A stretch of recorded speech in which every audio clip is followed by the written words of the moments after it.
Hello students, कैसे हैं आप सब। तो स्टूडेंट्स, आज के इस वीडियो में हम लोग बात करने वाले हैं डोपिंग चैप्टर 12, ठीक है, क्लास 11th का फिजिकल एजुकेशन। तो स्टूडेंट्स चलिए स्टार्ट करते हैं।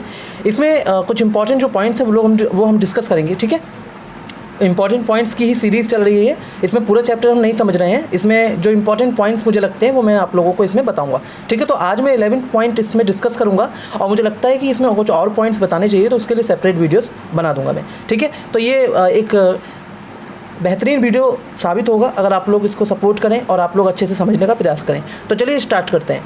तो देखिए, सबसे पहले यहाँ पर हम देख लेते हैं डोपिंग। डोपिंग का मतलब क्या होता है। देखिए, मैं आप लोगों को यहाँ पे बता दूं कि डोपिंग जो होता है ना, use of drugs such as anabolic steroids by sports persons to enhance their performance. यानी कि जब किसी भी स्पोर्ट्स पर्सन के द्वारा उसके परफॉर्मेंस को बढ़ाने के लिए एनाबॉलिक स्टेरॉइड्स, ठीक है, ये एक तरीके का ड्रग्स होता है, जब इसका इस्तेमाल किया जाता है, ठीक है, तो हम उसको कहते हैं डोपिंग। डोपिंग एक तरीके से यहाँ पे मैं आपको बता दूं कि ये बैन है, ठीक है, ये बैन है। डोपिंग पूरी तरीके से बैन है। नेक्स्ट है, doping was first reported at the 1904 Olympics when Thomas Hicks of the USA collapsed after winning the marathon and it took hours to revive him. यानी कि डोपिंग जो पहली बार रिपोर्ट में आई, ठीक है, वो 1904 में आई, ठीक है। जब 1904 के ओलंपिक्स हो रहे थे तो यूएसए के थॉमस हिक्स, ठीक है, कोलैप्स कर गए, ठीक है। उन्होंने मैराथन तो विन कर ली, लेकिन वो कोलैप्स कर गए और उनको घंटों लगे रिवाइव करवाने में, ठीक है। नेक्स्ट पॉइंट है international association of athletics. Third point में पढ़ रहा हूँ कि जो international association of athletics federation है, ठीक है, ये पहली ऑर्गेनाइजेशन, एक तरीके से हम कह सकते हैं पहली इंटरनेशनल गवर्निंग बॉडी बनी, ठीक है, जो मतलब स्पोर्ट्स के मामले में हम अगर बात करें कि ये पहली गवर्निंग बॉडी, ठीक है, जिसने पार्टिसिपेंट को बैन किया, ठीक है, जो भी डोपिंग के केस में पाए गए, ठीक है, जो भी डोपिंग के केस में इंडल्ज थे 1928 में, उनको बैन कर दिया, ठीक है, उन पार्टिसिपेंट्स को बैन कर दिया इस एसोसिएशन ने, इस फेडरेशन ने, ठीक है।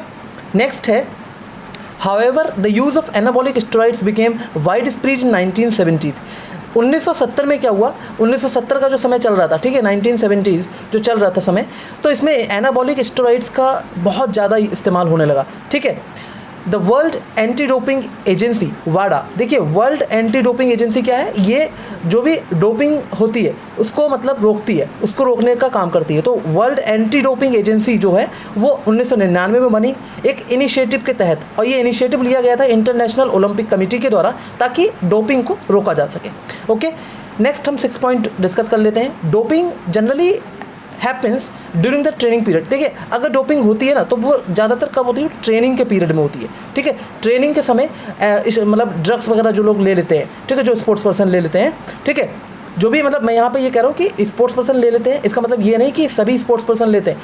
देखिए, यहाँ पर मेरा कहने का आप मतलब समझिए, यहाँ पर मैं कह रहा हूँ कि अगर डोपिंग का केस पाया जाता है तो इसका मतलब ये है कि उस व्यक्ति ने, जिसने भी डोपिंग के केस में मतलब दोषी पाया गया है, ठीक है, मतलब पूरी तरीके से जो दोषी पाया गया है डोपिंग के केस में, तो उसने ट्रेनिंग के दौरान ही लिया होगा ये जो है डोपिंग, ठीक है, डोपिंग की होगी ट्रेनिंग के दौरान। नेक्स्ट है, doping can be done by using performance enhancing substances और थ्रू फिजिकल मेथड्स। देखो, डोपिंग ना कैसे की जा सकती है। देखो भाई, ये मतलब it can be done by using performance enhancing substances. देखो, परफॉर्मेंस बढ़ाने के लिए जो भी सब्सटेंस आते हैं उसको लिया जा सकता है, ठीक है, तो और या फिर फिजिकल मेथड्स के द्वारा लिया जा सकता है, ठीक है, तो इस तरीके से डोपिंग हो सकती है।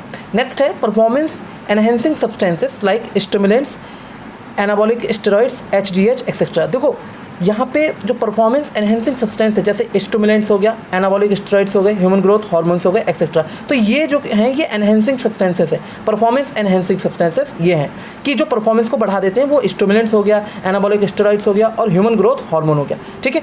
नेक्स्ट है, फिजिकल मेथड्स जो है ना डोपिंग के, वो है ब्लड डोपिंग और जीन डोपिंग। यानी कि इस इंजेक्शन के द्वारा ब्लड डोपिंग, जीन डोपिंग ये सब की जा सकती है, ठीक है, लेकिन ये बैन है, ठीक है। नेक्स्ट है, in order to conduct fair competition and detect use of ban drugs, testing is done both in and out of competition. देखिए, मतलब फेयर कॉम्पिटिशन हो, सही तरीके से कॉम्पिटिशन हो, किसी के साथ भेदभाव ना हो, ठीक है, और कोई भी ऐसा सब्सटेंस इस्तेमाल करके कोई भी एथलीट आगे ना चला जाए जो बैन है, ठीक है। तो बैन ड्रग्स का डिटेक्ट किया जाना, ठीक है, ये डिटेक्ट हो सके तो टेस्टिंग की जाती है इसके लिए, ठीक है, कि कोई डोपिंग करके तो मतलब डोपिंग का केस तो नहीं है, तो टेस्टिंग की जाती है कंपटीशन से पहले और कंपटीशन के बाद में, ठीक है, in and out of competition.